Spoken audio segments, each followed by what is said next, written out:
morning. This is Deborah DeBoer. This is our Friday Fuel. I have two Max boys here. I've known their dad much longer than I've known both of these young men. So I'm going to let them introduce themselves for you. Adam, you want to start? My name's Adam Max. Been in the business for about 10 years at this point. Such a baby. Started right when I was 19 or 20 in college. What kind of market are you working in? Where are you working mostly? We work everywhere. We took on our dad's mindset. We go from the suburbs to the city to the suburbs, North Shore, northwest suburbs, west suburbs. Okay.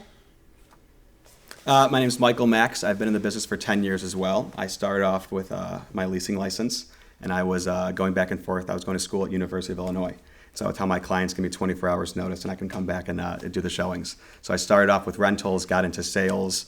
And yeah, as far as where we work, I would say we live in the city. We have an office in the burbs, an office in the city. So we go back and forth. We try and do the suburbs. And then other states as well. We started getting into Florida, getting into Colorado, into California. So you're working in all different states. Are you finding, which state do you like that? Let me ask it this way. Which state do you like the best to work in? California's been great, and Florida's been great. We've had a lot of clients. Yeah, Florida's been amazing. We've had a lot of clients that what we saw is they were in the city, and we would meet them that way. And then they wanted to either sell their place, go to the suburbs. And so we would tell them that we do both. We can obviously help them throughout the whole process. And then that came into, I wish we had an agent like you in Florida because we're going to move there and get a second home. And that's when we said, great, let's fly out there and we'll do the same thing. And we found a referral partner out there, did the first deal, and then after that, got our licenses. And if we want to keep on going, it's the only way to really do it. So we tell our clients that we'll go where they want to go, or we'll try and set them up with someone that we really trust. But we haven't quite found that in every state. Okay. That's really interesting that you're doing that. You're a family business. Mm-hmm. How do you find being in a family business? It's fun every single day. No, it's a good time. Our grandma's our secretary. Our dad is the principal of the office. Michael and I work together. David's there as well. Our youngest brother, Joshua, he's a mortgage broker at A&M Mortgage. So it's a family affair. For us, things haven't changed. It's honestly doesn't feel like work. We get into the office every day. We try, like I said, we get to the suburbs usually 3 days a week. We'll stay in the city, maybe 1 or 2. But every day it's family lunches, it's conversations starting about real estate, ending about family, going into friends, back to this. Clients, it's honestly really nice that my dad, he'll work with some people and we'll be talking about clients and ends up being someone's son or someone's cousin. It's really nice. And age-wise, between me and my 3 brothers, between the 4 of us, it's spread out very nicely. Yeah. Spread out nicely. Family businesses are interesting. Yeah, but we're very lucky. Yeah. It does seem like that you all get along pretty well. Well, it's nice to be in a family business of independent contractors. So we all work together while still maintaining some individuality with our clients, with dealing with certain things. But it's nice that at the end of the day you have, besides just like some agents and some people you can talk with, family gives you a good point of view. Okay. I want to go back to the fact that you were leasing for a long time. Yeah. Mm-hmm. And someone told me that in their offices, people are doing more leasing than they've ever done before. Are you finding that to be true? Yeah, people are scared of commitment. That's what we're seeing. What are some of the challenges you're finding in this leasing? So we've been doing leasing since the very beginning and still do leasing. I'm a big proponent, and I think Adam would agree that, when we still do leases, for investment clients, that we're educated in the market. We know that when they're going to buy something, and if it's a 2-bedroom in Lakeview, we know right away what we can rent it for.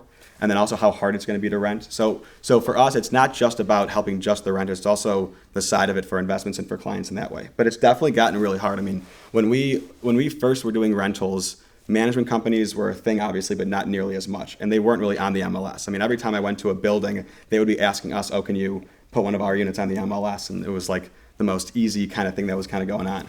And with the rentals, when we started doing it, it was kind of really did start to progress. We started seeing the competition was getting a lot more. You started seeing a lot more agents doing it. The management companies were originally offering, 125% commissions. Now it's more, 50% minus a fee, something like that. If they're willing to work with brokers. And that's what we really started to see, is that what's really started to happen is a lot of these buildings, especially in the city, and sometimes in the suburbs too, they'll only work with certain brokerages into a small partnership, or they just won't, be with brokers at all. And if they're still putting their properties on Zillow or Redfin or, whatever, and clients are still seeing it, it goes back to the conversation of explaining to them, there are things on market, there are things off market, these are the pros, these are the cons, we can still help you look at everything and figure out what's best for them. But the rental market's definitely gotten more difficult in that sense. Is it more difficult as well because of regulations that have come into play?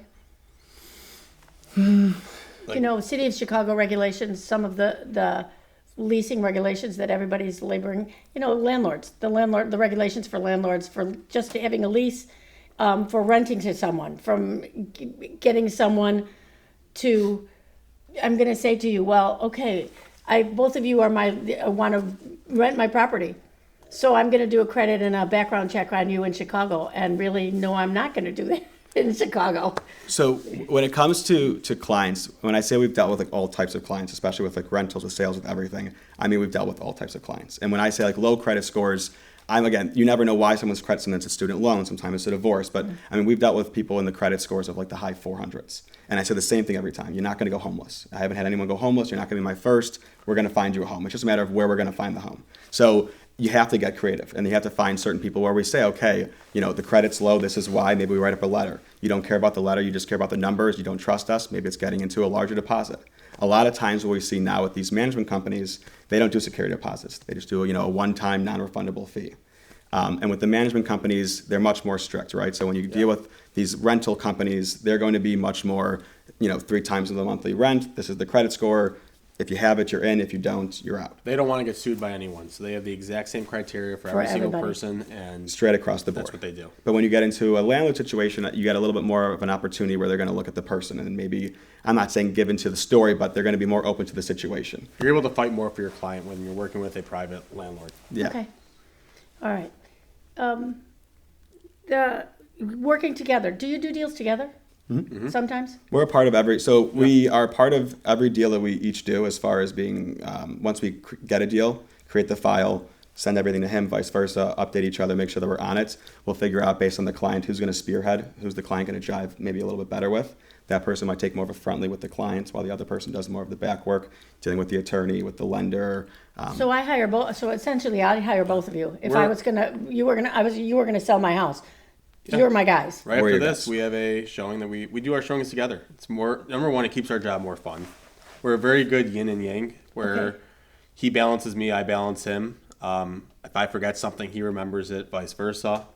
But yeah, at the end of the day, it's just more fun working with someone else. Okay, I like that part of that. And our clients enjoy it. I mean, they think it's a fun thing. I was thinking about the diversity of your clients too. If you're working in the suburbs, if you're working in the city, you have people who are coming to you that are 23 years old. You have people that are coming to you that are 73 years old. Mm-hmm. What's the difference? So I started doing rentals at University of Illinois in Champaign. I worked Okay. at one of the management companies, and there it's kind of basically 3 management companies run the entire 2 towns of Urbana and Champaign. Okay.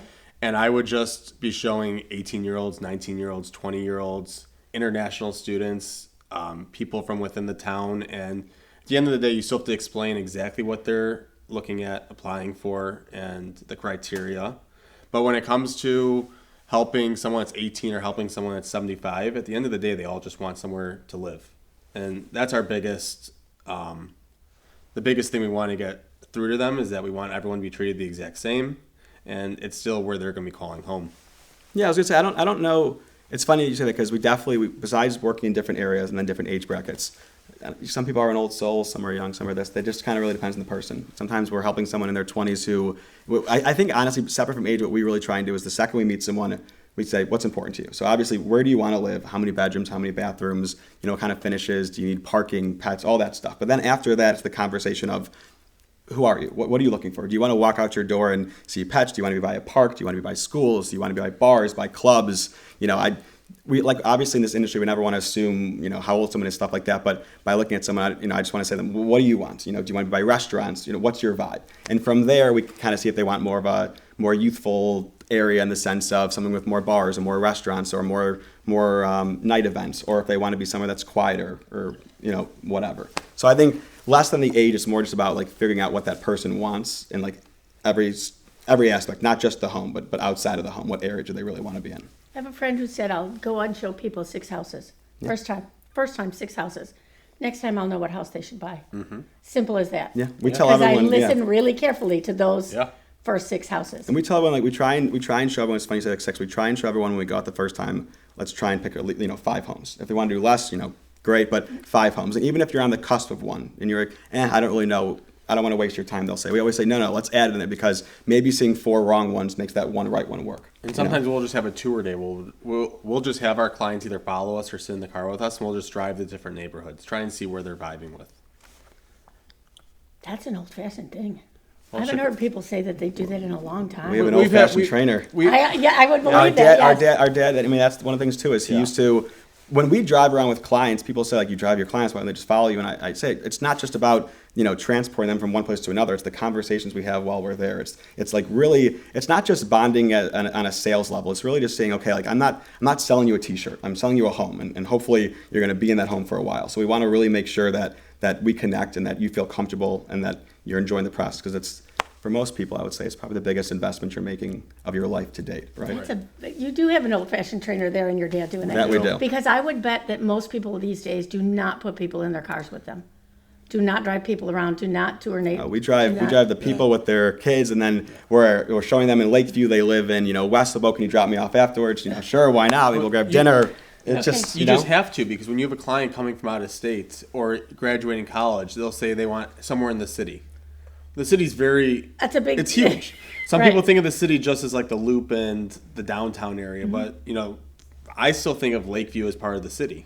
Yes. So people would some people will say they want to go from Lakeview down to the Loop. So we'll just go through different neighborhoods, see where they're liking, and go from there. Okay. I like that very much. That's a very old-fashioned thing that you're doing with that. I like that very much. How are you marketing yourselves?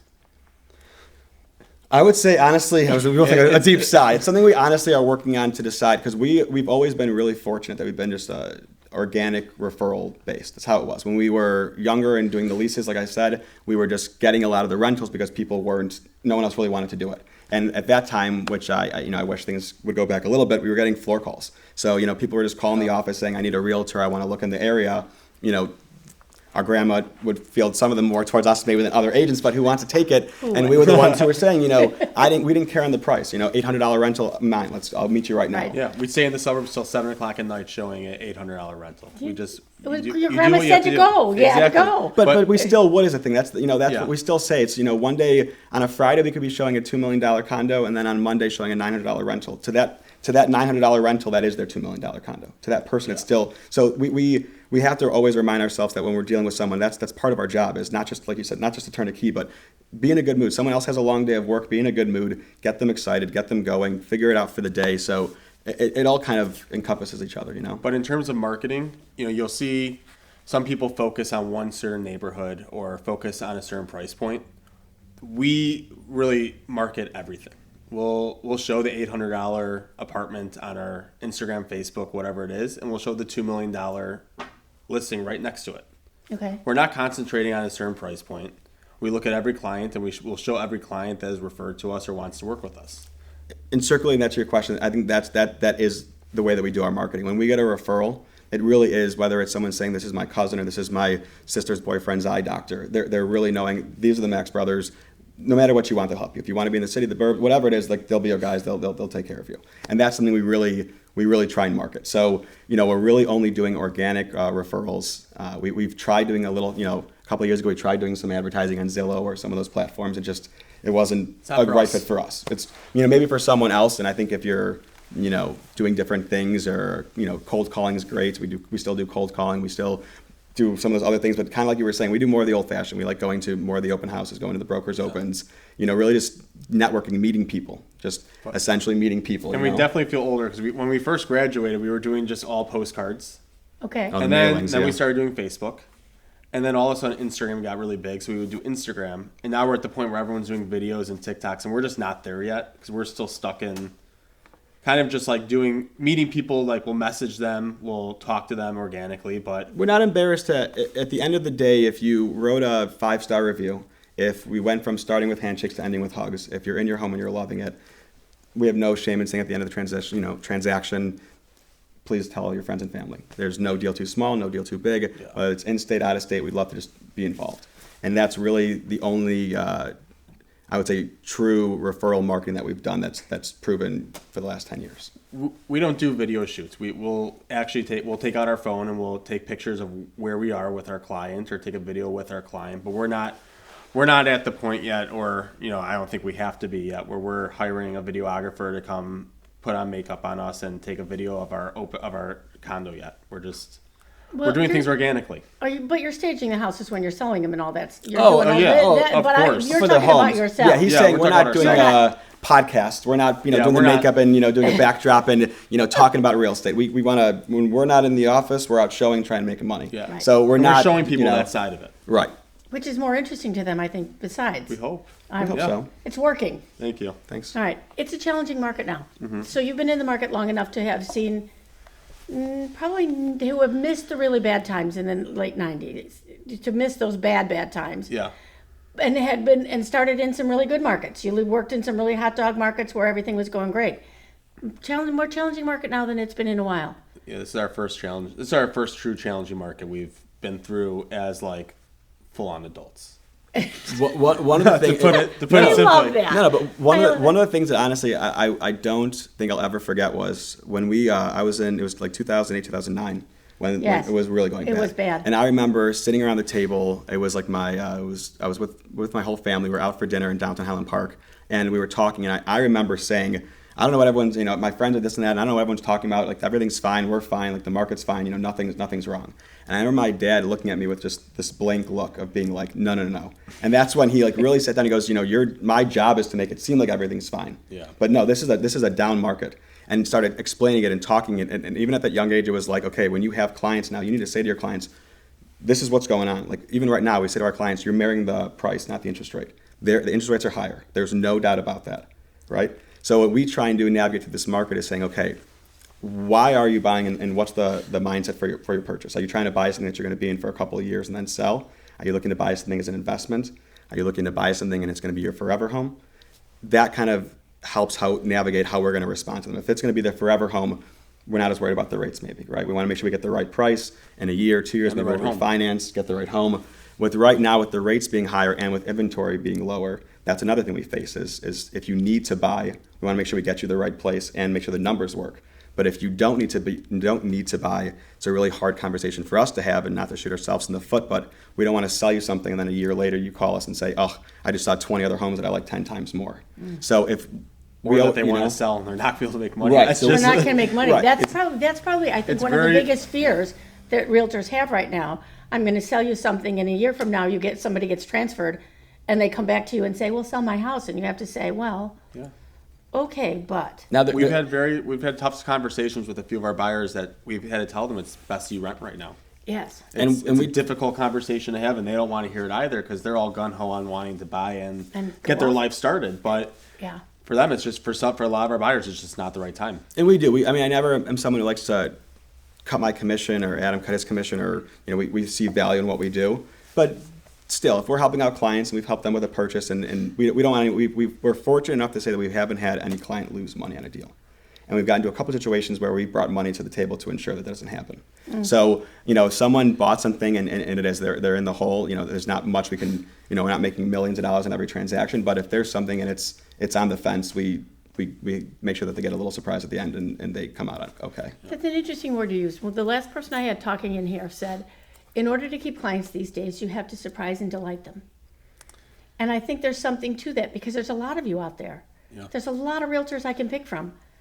Somehow, in my business model, in what I talk about to people and how I present myself, I have to figure out how to surprise and delight them. What are you doing to surprise and delight your clients? Although I'm kind of getting a sense of that, but that's an interesting, I think some of it is just because of who you are. But is there any thought going into that to how do I let my clients know that I'm the guy, I'm the person that they should be picking for this? Some agents and some people do that in the form of tangible items. You get every time you close, you get a great closing gift, something that's become almost expected. When you're going through the process, there's different milestones, things you can text, things you can do. For us, I think it really is just you get us. You call me at 6 o'clock in the morning, I answer. You call me at 10 o'clock at night, we answer. You hear the shower in the background, that's where I am right now, but we answer the phone. And it's not, that's what I'm saying, it's not even, people laugh and then they hear the shower in the background when we're talking. It's not a sales pitch. We love this. We talk about this at the dinner table in our family. We talk about this in the morning on the way to work. We talk about the office. This is what we do. Our goal is that when you hear us, you think of real estate and you think of family, and that's just the way that we try and give it to all of our clients. So I would say when we're doing it, that's what we're kind of guaranteeing, and that's what you're always getting. We're always there to listen to them. We pay attention every step of the way. But yeah, like Michael said, we're always treating them like we treat each other. We're just there to listen and help them through the process. Okay. And that is surprising and delightful. Some of the old-fashioned things that you talked about, I put people in my car, I take them on tours. Those are parts of being surprising and delightful. Yeah. Because there's lots of people who aren't, or picking up the phone in the shower. Well, I'm not. We picked up clients from O'Hare Airport before. That doesn't surprise me. Yeah. Right. It's a good 45-minute drive. Get to know what they're doing for the day. So it does. It really it's building not just the relationship long term, but we really do value that experience. You know, when you're buying a home, I don't know how else to say it, but you're buying a home. I mean, it's like I said, if it's an investment, it's probably the biggest one. If not, it's where you're gonna raise your kids or be with your spouse or whatever. Your alone time. It's where you hang up your coat and this is yours. And so for us, like, we really do take a lot of pride in making sure that you're gonna enjoy where you are. And so with us, we always say we can't make properties, grow out of the ground, but we'll show you everything there is to make sure you get it. And to go with that, a lot of realtors will keep it at a very business relationship. But Michael and I, we do try to become more of a friendly relationship with our clients. It is something that we work on, because some people, they just may want to use you to buy a place, and that's the end of that. But we do get to know our clients because, again, like Michael said, this may be where they're going to raise their family, move in with their significant other for the first time. It might be their first home out of college on their own. So we do want to be remembered for helping them in that, transaction and process, and be there for them. And part of that's being a chameleon. If you have a client who, Yeah. I talk a lot. Sometimes they don't want me to write. Shocker, right? Sometimes they don't want to. I have that same thing. I have a little trouble with that myself, Sometimes yeah. you can tell they don't really want to talk. Sometimes you're thinking maybe you're more friends than you really are. So it is also making sure that the client's comfortable, but right away getting that relationship. Right away, and that's why, again, the more time you spend with someone, the more time you can see, and that's our job. Is we want to make sure that you're comfortable and happy, but we're not. We want to be friendly, but we're not your friend. So we have to adapt how you want us to. Right. You know what I mean? Mm-hmm. I also think the fact that you are a family business and have been doing this as a family, and as you say, sit down and talk about dinner and do this. That grandma works in the office. You have this strong sense of this being a worthwhile family endeavor. Yeah. This is more than just a job. This is what your family does. So, because this is what your family does, you have to treat people differently, because this isn't just you doing this. This is your whole family's reputation on the line with this. Yeah. And everybody in your family is in bed. And if you do something bad, your dad will find you. Oh, everyone's business. Our uncle does it too. Our Your uncle does it too. Our uncle's in property management, so there's no one. Like you're saying, we don't want. If I get you don't want to get an argument with someone, and it's that person's cousin's my client, or I know the brother. Or, Yeah. So we definitely. It's gone back to our dad. It's gone back to our uncle. Not bad things necessarily, but also our uncle will call us, and be like, "Oh, where were you showing today?" Yeah, I didn't know you were showing so and so. So I love that. And with us, a big thing, like we said, is we also do everything. It's all together, but somewhat independent. So we'll talk about every deal, but maybe not necessarily drop every name. Sometimes we're helping any name. Sometimes, for example, our cousins can maybe give us one of their friends who calls. Well, they'll see that a month later they just closed on a home. Why don't you tell me? That's for them to tell you, not for us to tell you. So there's definitely that fine line. I think we've kind of learned that over the years, but yeah. Okay, I love that. Adam, you're involved in YPN. Yeah. You have been involved in YPN. Seems like you've got a busy real estate career. What are you doing with YPN?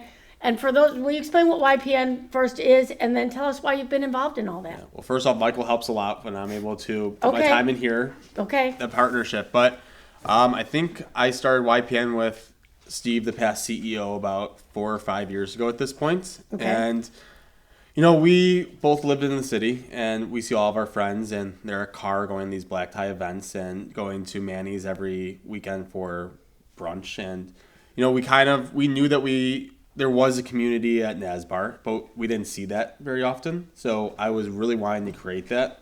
And I knew there were plenty of other realtors like me, not just age, but also just starting out. And I wanted that sense of community. So, Steve and I worked together, and we were able to find a handful of other like-minded realtors to create YPN. And Michael was on it, and it was a great time. And then COVID hit, unfortunately, so it was just a hiatus. Took a few years off just to really concentrate on our real estate career, just because, COVID was super busy. And then right after COVID, it wasn't super busy. So we were working on that. But then I just wanted to get re-involved because, I'm getting a little bit older, and I do still want that sense of community and everything. And NASBAR has a ton to offer, and we were able to kind of reignite that flame to getting involved and whatnot. Okay. YPN, for those of you who don't know what YPN is, the Young Professionals Network. And we're calling it your professional network because you are probably some of our younger members for that. Yeah. But it is open to all of our members. And I think we have a pretty wide range of people in the YPN organization. And quite honestly, it has grown from when you started it to, like, as you said, a handful of people to it's a pretty lively, thriving organization right now that does a lot of different events and brings Great a lot events. of people. Some really, we did we just did the NAS barbecue. We've got a fall festival that's going to come up, that's going to roll. The next biggest one that's coming up is the golf outing that we're going to do. And that's not necessarily YPN, but flag will be flying Right, of for course. that at YPN kind of thing. It's nice to be involved. I've always, I saw my dad, he was, involved when he started as well. And through the years, he was involved, sprinkling here and there. But I enjoy it. I think our clients enjoy seeing that we're involved with the association. It's also helpful all around. I mean, when you think about other brokers, I think your first thing is competitor. Even if they're at the same company, different company, this is my competition. But I think once you kind of go through a couple of deals, you start to realize this is the person that's kind of on my team. I'm working with this person every single time and every different deal. There's plenty of houses. So there's like we always said, there's plenty of clients for everyone, but it honestly is great if you can go to some of these events with people that you're going to be working with. And it's really, really nice that when a deal comes across or when you make a phone call, oh, hey, I think I saw you at that YPN event, or I think I saw you at the NASBAR event, and you'd be surprised, it's obviously there's a ton of brokers.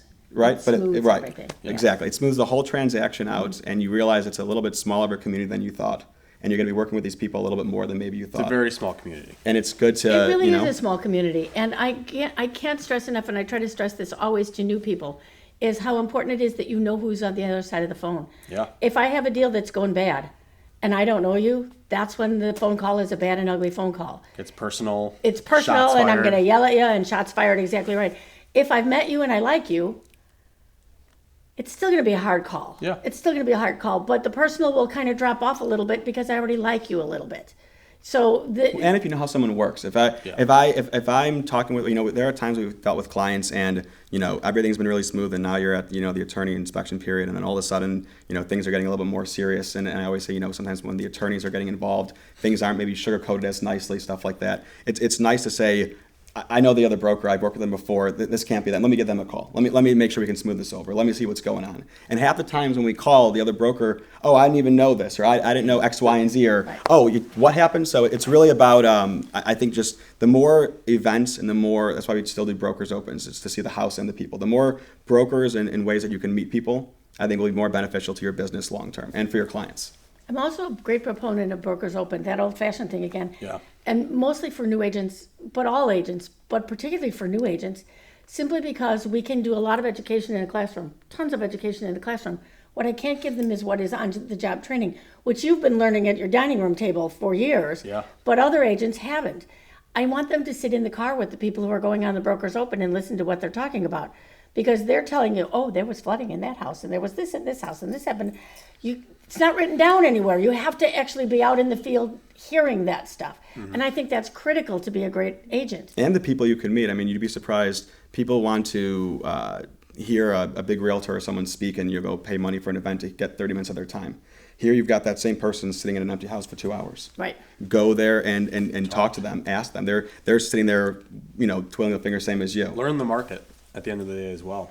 Like, it's hard to, you could have a client you don't know call you tomorrow that wants to look at a house in a certain neighborhood, and you have no idea the market that's going on over there. Worst case scenario, you spent maybe 2 hours of your time meeting a couple brokers, seeing Eating a couple free homes, sandwiches. having some food, Sandwiches, there having you some go. food, and going from there. I would also, that's an interesting thing that you said about knowing the market. Mm-hmm. And that's the other thing I preach about.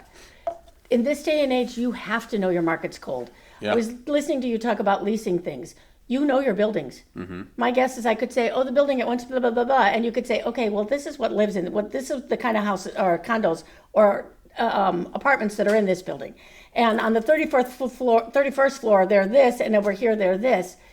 It's important that you know that kind of stuff because I don't. That's the stuff that I don't as a consumer. I can learn a lot of stuff, but I don't know that. And especially in this market, there's so many brand new apartment buildings being built in the city. But I think we're at a point where we could pretty much name almost every single one on any corner. But it's the client, all they're doing is seeing pictures on Zillow or HotPads or whatever they are. And it's all the exact same amenities, all the exact same pictures, because at the end of the day, they're probably the same developer building all these different buildings. That's where Michael and I come in, and we do know clients that have lived in the buildings. They'll tell us things that they've seen go on with the management and whatnot. We're able to relay that on to our clients as well. Personal reviews. So like when a client does move into a place, well, even when we help people buy, if they're buying in a condo building, we always try and say, how is your management company? Good or bad? And with the rentals, how was the management? When they were great when we were working with you, when your toilet stopped working, did they fix it right away, or was it a week later? And so we try and get that information so that we can have that knowledge to then talk about with our clients. But like what you're saying too, there's a lot of bait and switches, and with the rentals, more bait and switches are happening every single day. So we'll get times we'll have a client call us and say, hey, and they'll send us a link, and it'll say an amazing price for an amazing unit. I look at the pictures and I go, that's not this building. I know that building. That's this building. And then they'll look at the address, oh, it is. And then they'll call that number and it's, oh, that one just rented, but I can help you find other ones. Yeah. And so with the rentals, Or you'll that's get there become and the they'll say it biggest was thing. just rented. Because a lot of the management companies, what they'll do too is they'll allow you to advertise their units. And so sometimes you're getting people that are just posting something on there and maybe it rented, maybe it's available, maybe it's not, but a lot of those bait and switches. And so for us, it saves a lot of our time too before just going back on the computer. But when someone sends us a link, I can instantly look at that and go, that's not the building, or that is the building, or that rent's really, really low. There's got to be something up with that unit, or that's pretty on par. I didn't send it for X, Y, and Z reasons. Or it's a sublet. They're not saying it's a sublet, things like that. Different Something is things. wrong, So yes. it's a hungry market. It's a hungry market. All right, we're getting to the end of our time. Best advice to someone who's just beginning? Take the time to actually learn. And again, this is just going from our past. We don't want to specialize in one certain thing. We want to be able to help any client that comes to us and really be able to learn whatever they want and be able to specialize in that for them and go from there. Okay. Best advice for someone who's struggling, who's been in business for a while now and is struggling? If I had to say actual advice, because people always used to tell me like you be your own CEO, which I always would like that, but then I would hate that because I'm asking for more help. So what I would say to someone who's struggling, someone who's getting into it, someone who's worrying about the dollars, I would say I get it, and I would say the best thing you can really do is humble yourself and go and look at the different markets, go into different markets, different price points, and realize that there are other markets. So I would say if you're honing in on one type of price point or one type of building or one type of area and it's not working for you, I would say look at other types, look at other pockets where you could fill, where you could get in there and maybe get a foot in the ground. And I think that if you can do that and you can start building in something else, it can kind of transfer over and you can kind of grow your business, organically or in different ways. But my biggest advice would be, not to say try something new, but try other markets, try other price points. There's a lot of real estate out there. Take every opportunity that comes to you. That's what I would do. That's Okay. what we do. All right, perfect. Thank you very much. I'm so delighted that you came. Thank you. And Thank did you. this today. Like I said, I've known your dad for a long time. I like being in your offices. You're just shining stars. We is appreciate what you it. are. Thank you for Thank you having for us. For having family us. business. Thank you so much. Thank you. Thanks. Okay. Does anybody have any now? So we're done. This Yeah. is where Michael will stop. Anybody have any questions? Please forgive me for being rude. Oh, no, not at all. problem. Guys. One of the things you're talking about, I might have missed it, but you developed a partnership and stuff like that. How did that organically develop? 'Cause, I'm just starting off, Yeah. so a lot of it's very overwhelming. If you guys probably already know all that, you got to learn this, got to learn that, and so I guess if you need help, assistance, or how do you develop that relationship if you find somebody to work with, and what did you guys look as partnerships that? Can I So- change this around a bit? Let me change this Yeah. question around. Their dad owns the company. So this has been a family business for them. Yeah. That's a family business. But I'm going to change it to say this. And Juan is he was in my orientation class. Juan, just so you know, watch what happens. Juan is a Chicago fireman. Oh. Look at what people do. They smile at you and not. I'm trying to convince him. Seminars, do a seminar. Yeah. I'm trying to convince him that this is a big marketing thing to be a Chicago fireman. Yeah. The idea had- that we have people police need to know you and like you and respect you as a realtor. If you tell people you're a Chicago fireman, you're already over the hump. Yeah, we have a Chicago police officer in our office. I think they have a harder time because people have more mixed feelings about police Now, officers. yeah. Now, As an agent? Yeah, well, he's retired, but yeah. He's retired. Yeah. Retired Probably cop. okay being Yeah. retired, but the firemen, who doesn't love firemen? Take advantage of it. Take advantage of it. That's what I'm not making that up for you, Juan. For You us, take- ours is as Go organic ahead. as it gets because we're brothers. Yeah. But when we were starting, I started 2 years before him. But when he graduated, we saw that we have a lot of mutual friends and a lot of, mutual clients. But I would say the biggest thing is I think it's fun to work with someone else. So maybe find another new agent. It's easier to fail together, and it's more fun to succeed together. So, we've just never been the mindset. We never joined a team. We didn't join, Michael and I, we never joined the team. We didn't, go underneath another agent. We failed and succeeded together, and I think that's one of the best things. That being said, if you're in an office and there are more seasoned agents, they're not going to mind helping you. But we were just never in the mindset of joining someone else's team. It just was never something we were interested in. Yeah, I think for you, a partner doesn't, people think this too, a partner doesn't have to be 50-50. Like, we're not 50-50 on every single deal. Some deals he's 70-30, and I don't mean just money-wise. I mean just like what you're doing for that Work-wise. deal, work-wise, right? So you could, when you're thinking about a partner, your partner doesn't have to be someone that you're splitting every deal with. Your partner could be someone where it's, hey, you're newer or maybe you're more experienced, vice versa. If you're going to someone who's newer, I would say more like, I'm doing my business, you're doing yours. I'd love to bounce things off each other. Let's go do brokers, opens together. Let's go cold call together. Let's go to open houses together. Maybe you say that when you cold call together, anything you guys get from the cold calls, you're going to share, but you're going to still keep some of your business separate. It's a lot easier to go knock on someone's door with someone next to you than it is by yourself. And so I think that you can do some of those things. And then there's also power in finding someone who has been doing this longer, who is, knows more, doing it better, whatever you want to call it, and basically trying to say to them, listen, I'm hungry, I'm new, I'm not saying we're going to be partners, but when you've got smaller listings, when you've got smaller sales, when you've got things that you're going to maybe not have the time for, I'd love to be able to do it with you. I'd love to be able to spearhead it and still maybe keep it under your name or still report back to you or whatever it needs to be for a couple deals to make that person happy. But what I would think about is you're not just going to close 1 or 2 or 3 deals with that person, but again, they're giving you this lead, maybe splitting the money, but if you make a good impression on that person, all of their referrals or maybe their next business will come to you. You know what I mean? Okay. Now, are these partners, what if they're not in the same company as you? Can't be out of the Can't. same company. Has to be in the same company. Has to be Yeah. the same Yeah. company.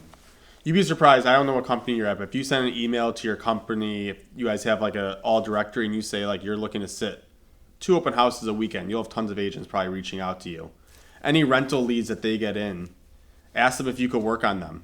Usually what I see is a lot of people that have rental leads will give it for free. Some will take a referral fee, but you'd be surprised how many people. They just want you to they want to make sure that when they Yeah. give your number, they don't want the extra 25 or 30%. They just want to know that when they give this lead, that you're going to handle it and you're going to take care of it. Yeah. And for you, you're like, great, give it to me. I'll take 100% of the money. And when they want to rent next year, I'll be their guy. When they have friends who want to do it, I'll be their guy. And that will slowly go up to different things, Yeah. But yeah, I mean, that's what I would say. I'm sorry, I'm probably going ahead of you guys. Open houses too, if you're right. Huge. One of the best things that I I think is really useful is if you have an area you want to work in. Like for example, let's say you want to be in Highland Park, right? If you reach out to all of your agents in your office who have listings in Highland Park and you try and say, hey, I want to do an open house for you.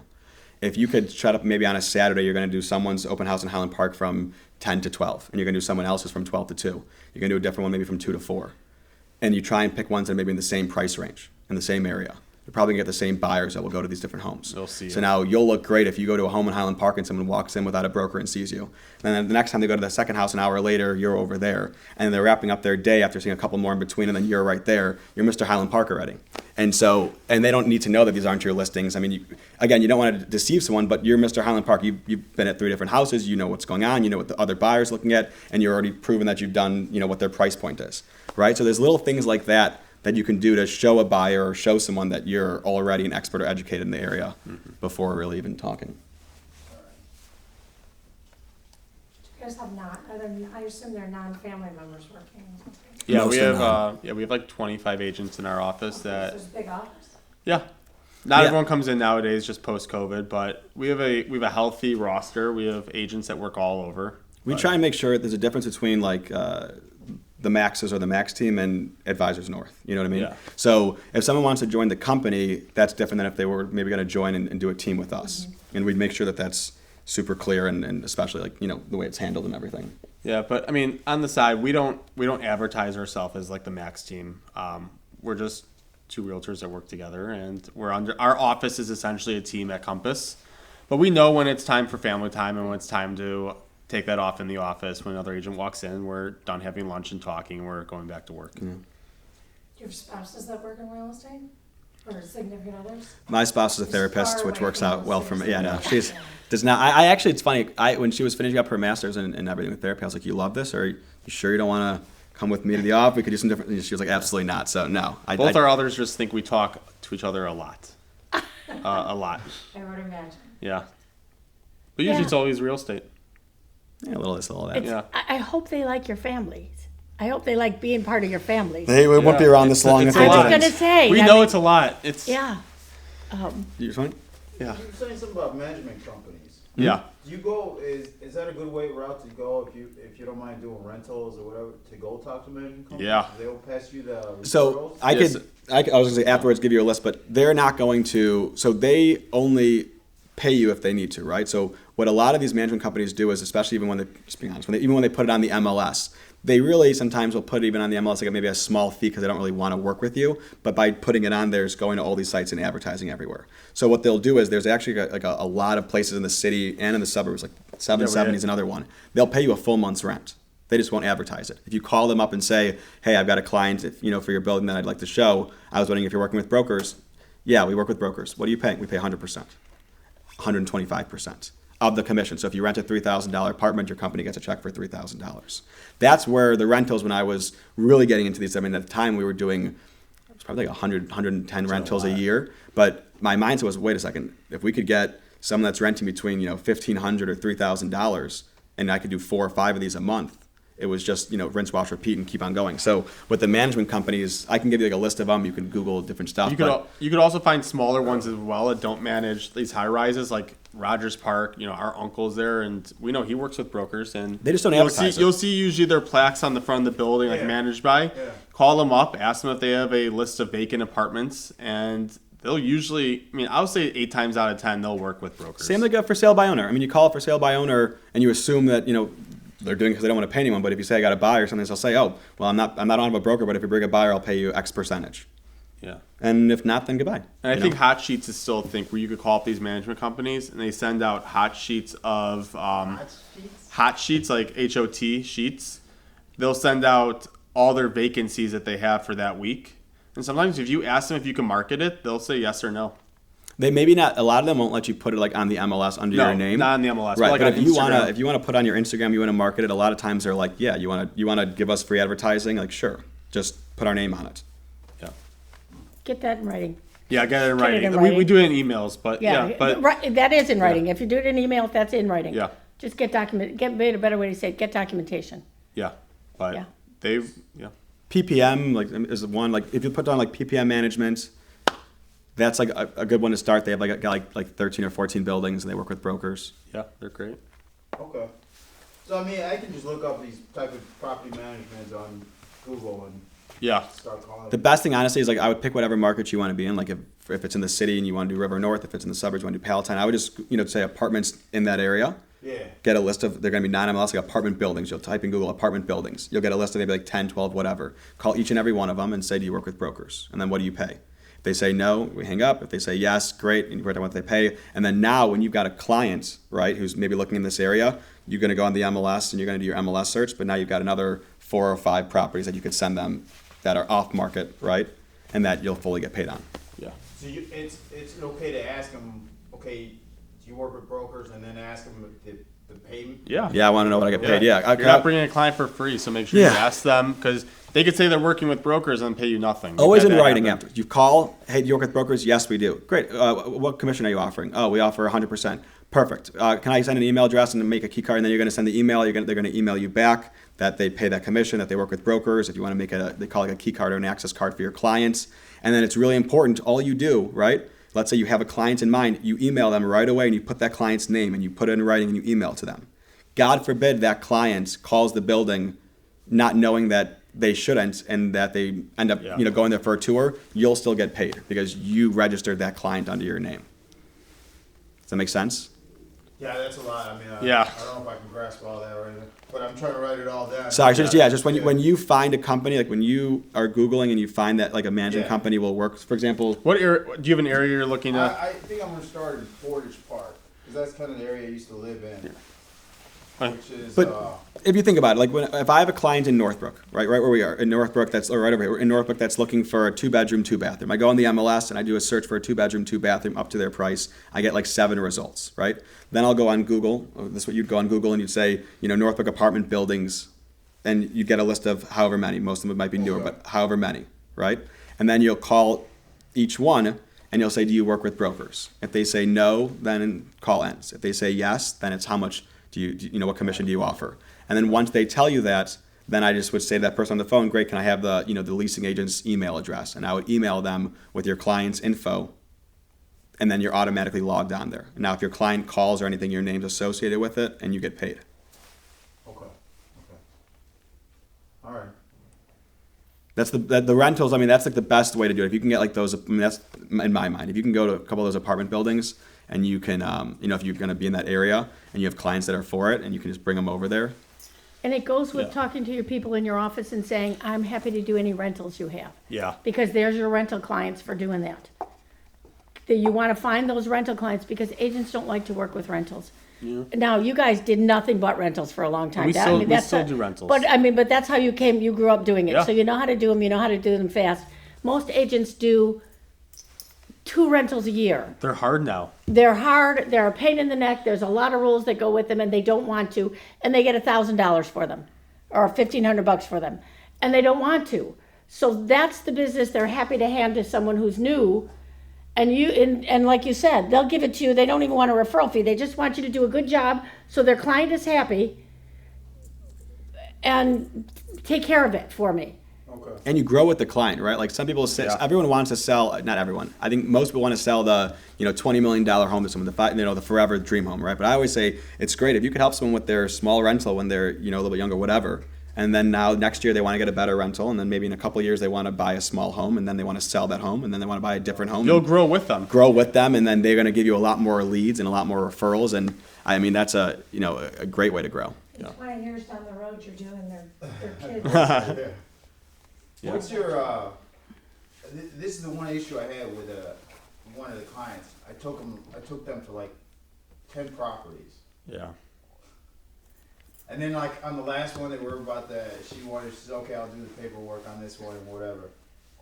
Just Vanished. I went to the property. She didn't even show up. Yeah.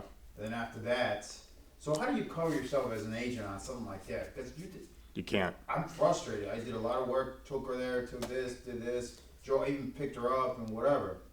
And then the last one, she just Yeah. kind of stood. So first of stood all, up. if you don't mind me asking, how do you meet this person? And it was through a referral agency and stuff like that. Yeah. Or like, Redfin referral agency. Oh.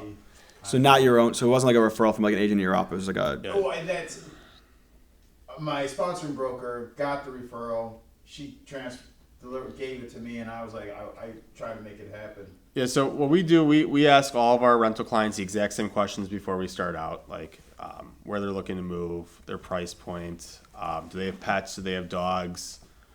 When do you want to move in? Yeah, when do you One want of to the move in first is the questions. biggest Someone, thing. before you start working with someone, maybe it doesn't need to be until December or November.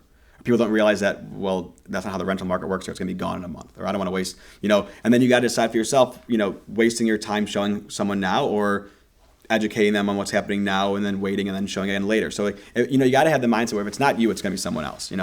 I hate to be, rude, but if you're not going to show them, I'll show them. Like someone else will do, someone else will be there to do it. So I think like what you did as far as taking the time and going and doing that was good. But when that happened at the end of it, did she just ghost you? Yeah. Yeah, Like we've nothing, had right? we've had clients that just will not fill out the lease when it's sent to them, and we never hear from them again. Yeah, that's exactly. We've what I had was- clients that we've shown 20 apartments to, and of course, the one apartment they like is the one that's not working with brokers, and there's nothing we could do about it. We It try and sucks. just like figure out the why. So like to me, what I try and do now is like instead, like, it used to be you just wasted all my time. I wasted money driving you. Now who are you not to call me back 2 times? This is Right. bullshit. I mean, whatever. Change it. Now I send a text being, hey, assuming you found a place, hopefully everything worked out well. If you want to send me your lease, I'd love to look it over for you. Please let me know your new address. I still would love to send you a gift. Yeah. Now who's not going to respond to that? Then they respond to that, and what I get is their address. and I do send like a $25 gift. And usually they're saying how sorry they are. But I get but I get the address, right? And now when I get that address, I now know what they chose, and I know, okay, did I not show them this, or why didn't I show them this? Why did they pick this? And then from there, if you can get them to send you the lease and you can look over it, which is what you actually want to do and be nice, but now you also know when their lease is going to come up next year. And you know maybe when to them with kindness. reach out to them and say, hey, I think your lease is coming up at the end of the month. Do you want to stay here, or do you want me to send you more properties? Same criteria as last time, or do you want to change it up this year? You know what I mean? Yeah. But Because that was frustrating. it's frustrating, but you have to realize, it took a long time, especially with the renters, for us to realize we're just a realtor to them sometimes. Like when you get a phone call from someone, and for you, maybe you took them out to look at 5 things, and that was your big day, and it was great for you. But for them, like they were just they're tired, they got work, they went to look at 5 properties with you, and now they don't want to anymore, and that's the end of it. You know what I mean? So unfortunately, that's just sometimes how the cookie crumbles. It sucks, but Yeah. it's how it works. Yeah, it is. So I'm going on my first listing appointment today. Congrats. Yeah, okay. But it's with the FSBO, right? So a friend of mine is like, hey, they don't have an agent, they don't want to work with an agent, per Yeah. se, but I think you would work well with them. So it's a referral from a friend. I don't even know how to answer some of the well, I don't want to pay, I don't want to, I don't know what questions they might ask to know what to anticipate. Do you know if they listed the property before doing it themselves? They have never listed the property before during themselves. They listed it in, so I did do some research. So Right. they listed it in 2019 with an agent. With an agent. Yes. Canceled it, listed it again in How long was it listed? I don't remember the first one. The second one was listed for like 80 days. Oh, so they're open to realtors. Whoa. But so we're saying 2019 they listed their home. They did not have a great experience because they didn't sell it. Then they went with the same agent again in 2020. So maybe the market, okay, COVID. right, So that was January 2020. right. So then it came off the market again. They were at 649 the first listing. The second time they were at 625. Right, same agent. Same agent. Important, okay. Now they did no listings between then and now. Their house has been on Zillow for 81 days. They listed it originally at 770, and now they're down to 753. It is a 2-flat, 2.5 car garage off of a golf course in Park Ridge. So off the bat, like what I would say to myself if I were you is, okay, they used a realtor, so they understand how the process should work, how the money should work, and more than that, they had some kind of a belief in the system of using a realtor. They used that same realtor again, which means they had somewhat of a good relationship with that person or gave another chance, right? And then after that, when it still didn't sell, they go, well, screw this, I could do it myself, or what do they really do, or maybe they're a nice person, but what's it with the money, right? So, I mean, you're going into this, I think, knowing that the good thing is they did trust a realtor and have that experience. Then they went FSBO. Neither one's working for them, right? So now it's back to the, okay, where you come in, right?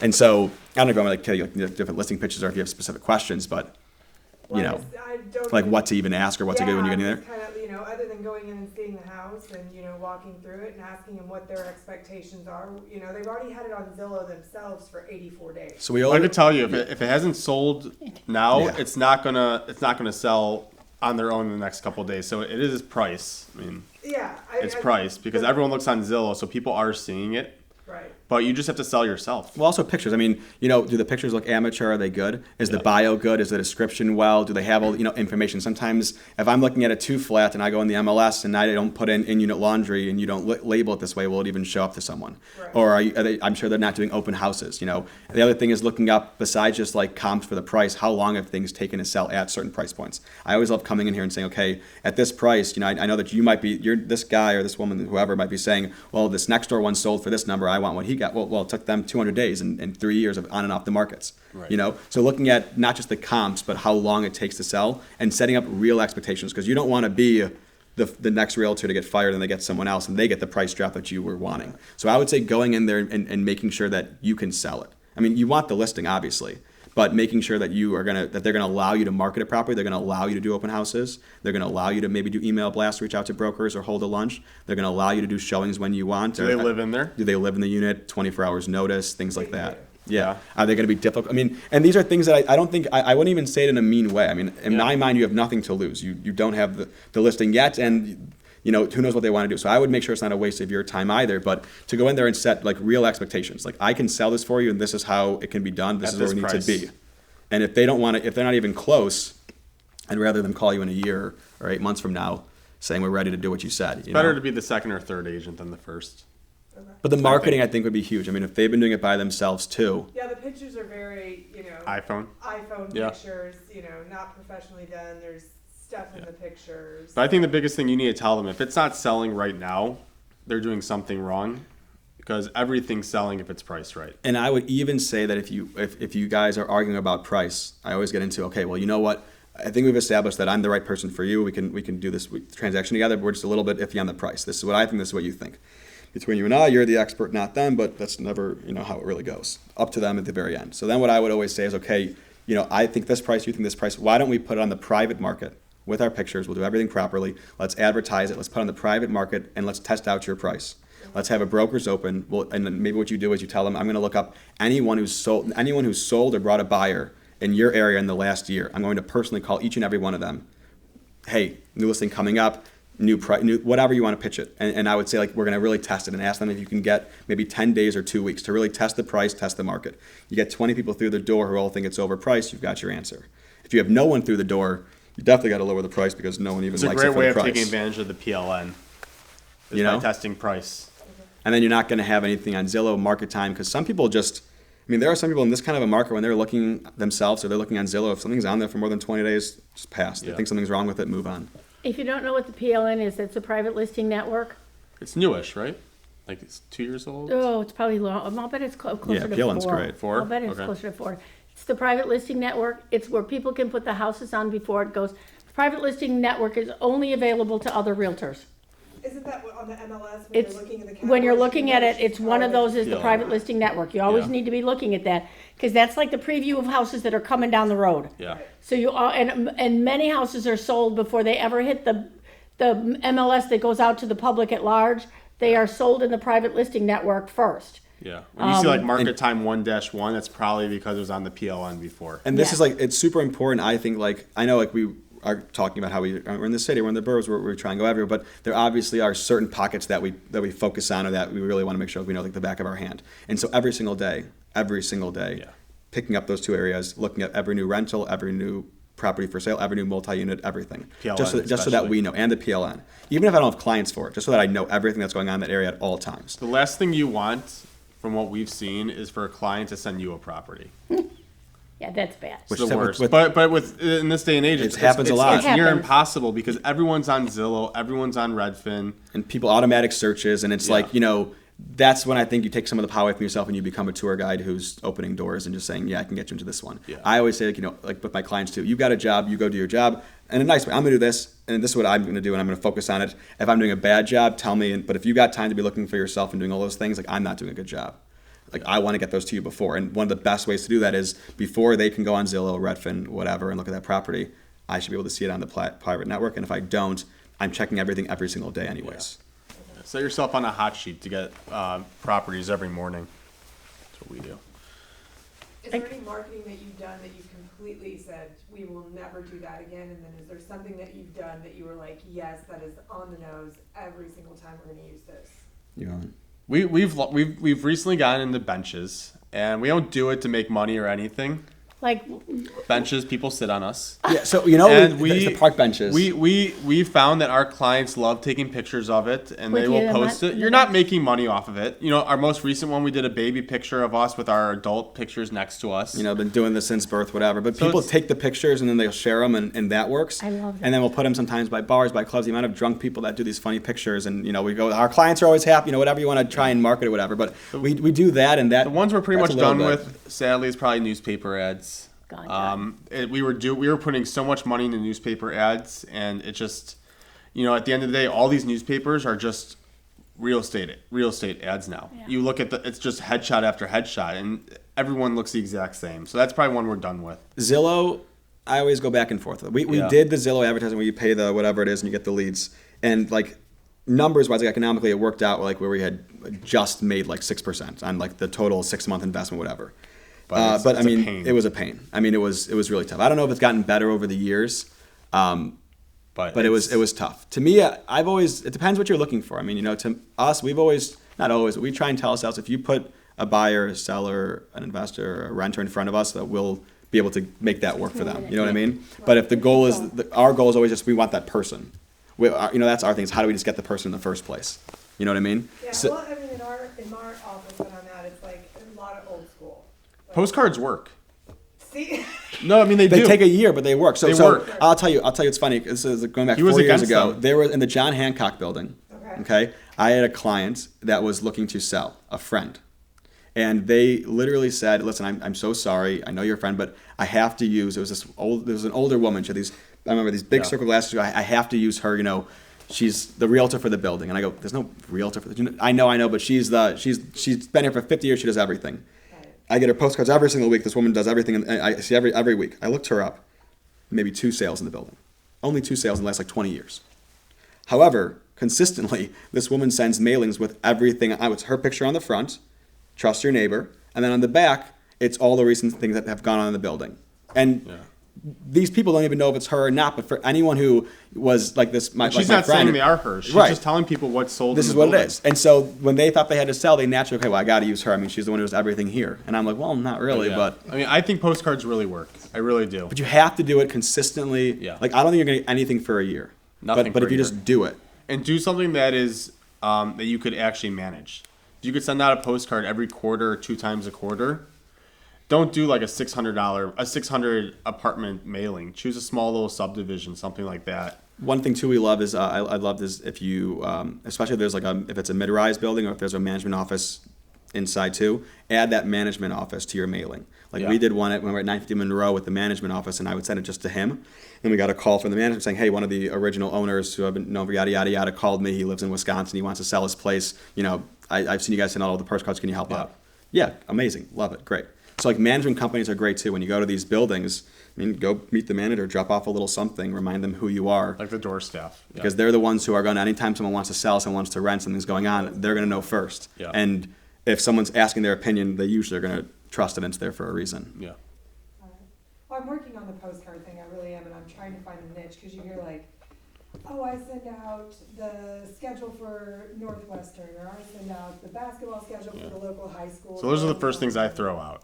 I think if it was me, I would say your postcard's probably going to get tossed. Magnets. Do you, when you show houses, do you see them on people's refrigerators? No. I see, when we send calendars, I see calendars. Yeah, we send calendars. Calendars. We send calendars, and I see those in people's fridge.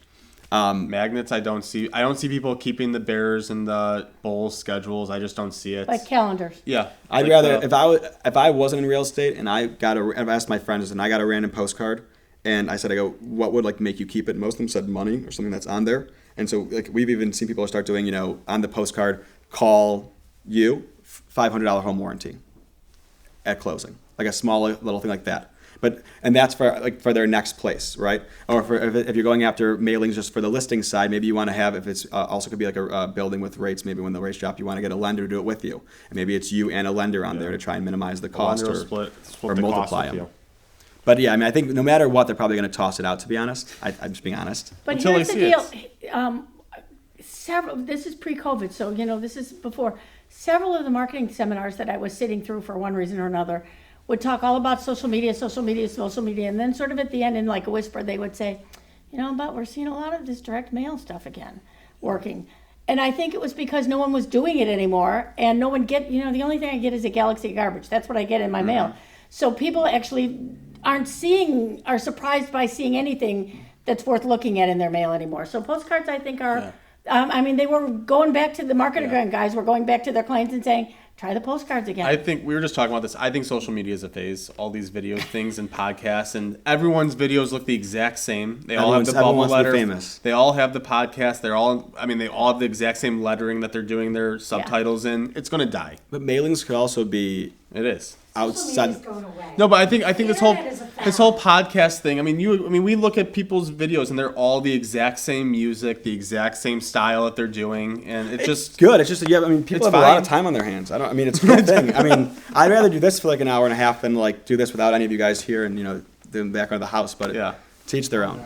So I- my passion is food, right? I love to cook. Mm-hmm. So I talked to my husband, I was like, what if I did, my postcards had a recipe on it, and it wasn't just one recipe, it was in October you're gonna get an appetizer, in December you're gonna get an entree, Yeah. and then in February you're gonna get the dessert. And, you know, because I was trying to figure out what's gonna make me keep a card.